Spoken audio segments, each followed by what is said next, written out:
Hello students, welcome all. आज की class में हम पढ़ेंगे प्राइम फैक्टराइजेशन अभाज्य गुणनखंड। देखिए, सबसे पहले हमें जानना जरूरी है कि प्राइम नंबर्स अभाज्य संख्याएं कौन सी होती है। देखिए, इसकी डेफिनेशन तो ये कहती है कि प्राइम नंबर्स वो नंबर्स होते हैं जिसके दो ही फैक्टर होते हैं, एक 1 और एक नंबर इटसेल्फ। वो नंबर खुद और 1, ये दो ही उसके फैक्टर होते हैं। और जनरली अगर अपन अपनी लैंग्वेज में बोलना चाहे, सबसे इजी लैंग्वेज में, तो आपको सिर्फ इतना ध्यान रखना है, वो नंबर जो केवल खुद के पहाड़े में आता है और किसी के पहाड़े में नहीं आता, वो नंबर जो केवल खुद की टेबल में आता है, दूसरों के टेबल में नहीं आता, उसे हम प्राइम नंबर कहते हैं और हिंदी में अभाज्य संख्या कहते हैं। सबसे पहले हम लिखते हैं 1 2 3 4 5 6 7 8। ज्यादा नहीं, मैं आपको 15 तक करा देती हूँ, उसके आगे आप खुद कर लेंगे नंबर्स को। 1, सबसे पहले हम आते हैं 1 नंबर पे। ये ना तो प्राइम होता है ना कंपोजिट होता है। संयुक्त संख्याएं, कंपोजिट नंबर, वो नंबर जो प्राइम नहीं है। प्राइम कौन से होते हैं? जो खुद की टेबल में ही आते हैं, दूसरों की टेबल में नहीं आते। कंपोजिट नंबर जो दूसरों की टेबल में आते हैं। 1 एक ऐसा नंबर है जिसको ना हम प्राइम मानते हैं ना कंपोजिट मानते हैं, इसको हम किसी भी कैटेगरी में नहीं लेते हैं, इसलिए हम 1 से स्टार्ट करेंगे ही नहीं, हम 2 से स्टार्ट करेंगे।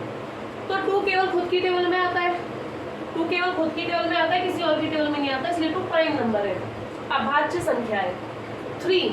3 केवल खुद की टेबल में आता है और किसी में नहीं आता, इसलिए प्राइम नंबर है, अभाज्य संख्या है। 4, अब हमें पता है 4 तो 2 की टेबल में आता है, 4 2 की टेबल में आता है, इसलिए ये कंपोजिट नंबर है, संयुक्त संख्या।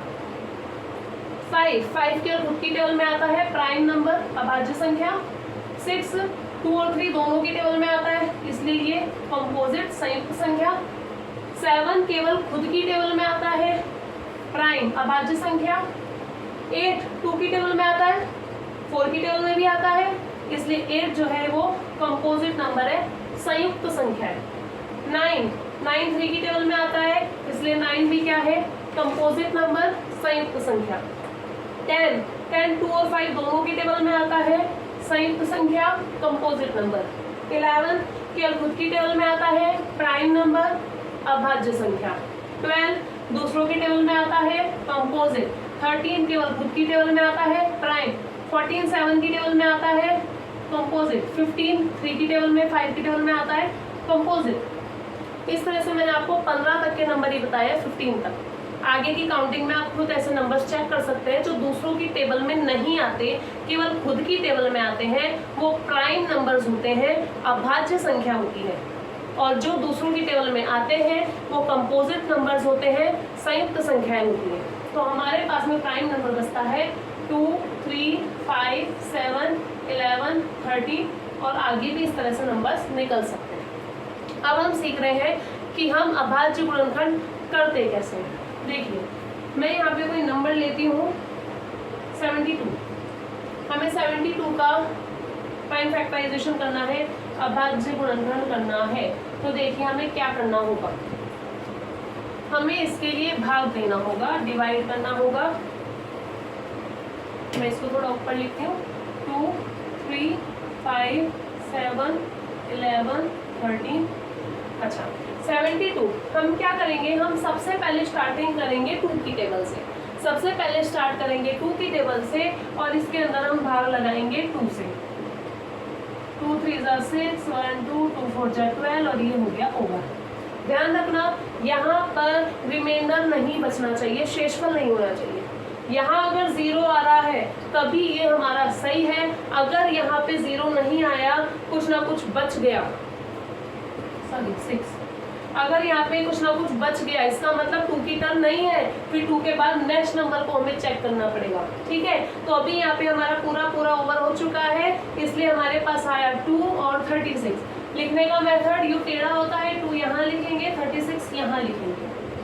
अब हमारे पास नया क्वेश्चन बन चुका है 36, नया क्वेश्चन बन चुका है 36 और सेम अभी हमारे पास किसकी टर्न चल रही है? हमारे पास 2 की टर्न चल रही है। 2 की बारी चल रही है तो हम 2 से ही चेक करेंगे।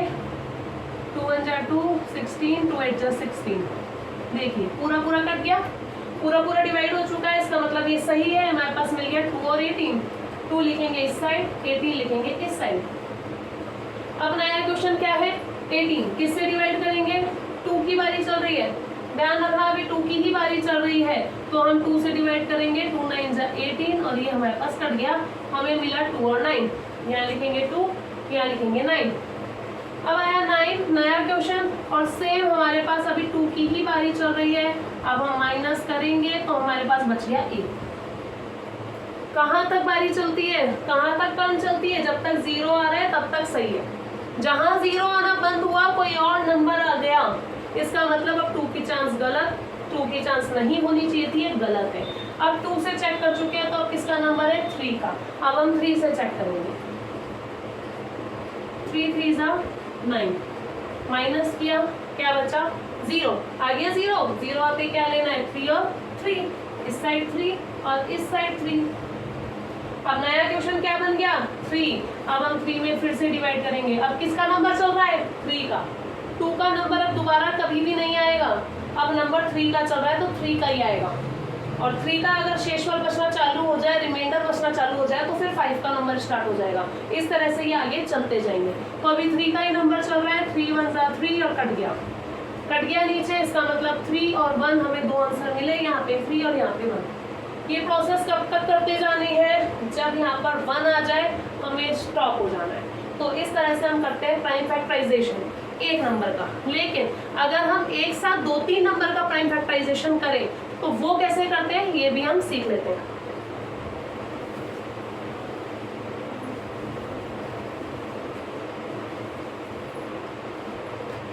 अब हम यहाँ पर ले रहे हैं, देखिए हमें बार बार डिवाइड लगाने की जरूरत नहीं है। अगर आपको डिवाइड इजीली आता है, आप बिना डिवाइड का निशान लगाए अपने माइंड में डिवाइड कर सकते हैं, तो वो चीज ज्यादा अच्छी है, आप डायरेक्ट कर लीजिए। अब मैंने यहाँ पे नंबर लिया 6 45 16 45 32 32 नहीं, मैं कुछ और नंबर ले लेती हूँ, यहाँ पे 36 ले लेते हैं, ठीक है। मैंने ये 3 नंबर लिए, सेम हमारी प्रोसेस रहेगी। अगर आपको डिवाइड डायरेक्ट करना आता है तो आप डायरेक्ट करके आंसर निकाल सकते हैं, और अगर आपको डायरेक्ट डिवाइड नहीं आता तो आप इस मेथड से सीख सकते हैं। तो सबसे पहले हम 2 से स्टार्ट करेंगे, 2 से तीनों में डिवाइड लगा के देखेंगे, 45 में और 36 में। तो हमें यहाँ क्या मिला देखो, 2 से 16 में पूरा डिवाइड हो गया, 2 से 36 में भी पूरा डिवाइड हो गया, लेकिन 45 में नहीं हुआ। तो हम क्या करेंगे, देखो ये हमारा सही है क्योंकि यहाँ 0 है, तो यहाँ 2 लिखेंगे और 16 के नीचे 8 लिखेंगे। ये हमारा सही है 2 और 18, तो हम यहाँ पे तो 2 लिख ही चुके हैं पहले से, बार बार नहीं लिखना। और वो जो 18 है 36 का आंसर है, 36 वाले का है तो 36 के नीचे लिखेंगे। अब बचा 45, देखो 45 में डिवाइड नहीं हुआ है क्योंकि यहाँ रिमाइंडर बच गया, यहाँ शेषफल बच गया, मतलब ये गलत था, इसलिए हम इसको 45 का 45 ही रहने देंगे। नेक्स्ट करते हैं, अभी 2 की ही टर्न चल रही है। 2 की बारी कब खत्म होगी, जब तीनों में शेषफल बचना चालू हो जाए। जब तीनों में ही कुछ बच गया, तीनों में डिवाइड नहीं हुआ, तो हम 3 की टर्न लेंगे। अभी 2 की बारी चल रही है, 2 की ही टर्न चल रही है।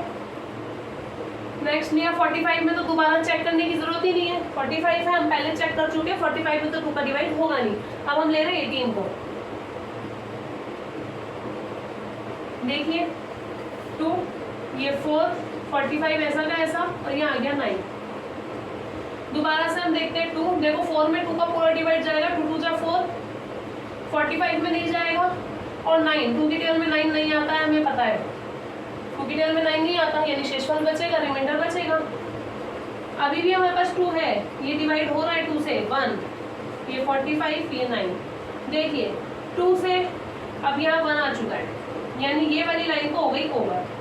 ये पहला जो 16 था, नीचे 1 आते ही ये पूरा हो चुका है, अभी हर लाइन में बस 1 1 1 1 चलता जाएगा। बच्चे हमारे पास 2 फैक्टर, और हमें इन दोनों को चेक करने हैं।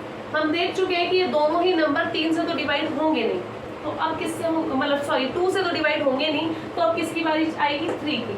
अब 3 की टर्न हम लेते हैं और इन दोनों को चेक करते हैं। 3 की टर्न लेते हैं, हम चेक करते हैं 45 को, 3 1 जा 3, 1 5, 3 5 जा 15, माइनस करेंगे 0, ठीक है। यहाँ कंप्लीट डिवाइड हो चुका है। और 9 में 3 3 9 कंप्लीट डिवाइड हो चुका है, यानी दोनों सही है। तो 3 से हमने डिवाइड किया है, ये पूरा हो चुका है। अब ये 1 चलेगा हर लाइन में। 45 वाले में आंसर आ रहा है 15 और 9 वाले का आंसर आ रहा है 3।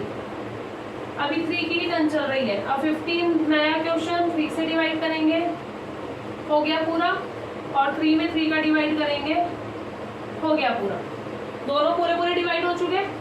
तो यहाँ पे फिर से 3 आ जाएगा, ये 1 चल रहा है। 15 वाले में आंसर आया 5, 3 वाले में आंसर आया 1। यहाँ 1 आ गया, नहीं ये लाइन भी पूरी हो चुकी है। अब हमारे पास एक ही नंबर बचा है 5 का हमें पता है, अगर हम 3 से डिवाइड करेंगे तो यहाँ पे हमारे पास शेषफल रिमाइंडर बच जाएगा 2, जो कि नहीं बचना चाहिए, यानी 3 की टर्न अब नहीं आएगी।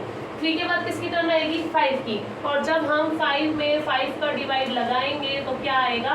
1 आएगा। तो यहाँ पे 5 और ये आ गया 1 1 1। ये तीनों हमारे ओवर हो चुके हैं। जैसे ही नीचे सब में 1 आ जाए वो कंप्लीट हो जाता है। तो हम देख चुके हैं कि नंबर को अकेले करेंगे तो कैसे करते हैं और साथ में मिला के करेंगे तो कैसे करते हैं। Thank you.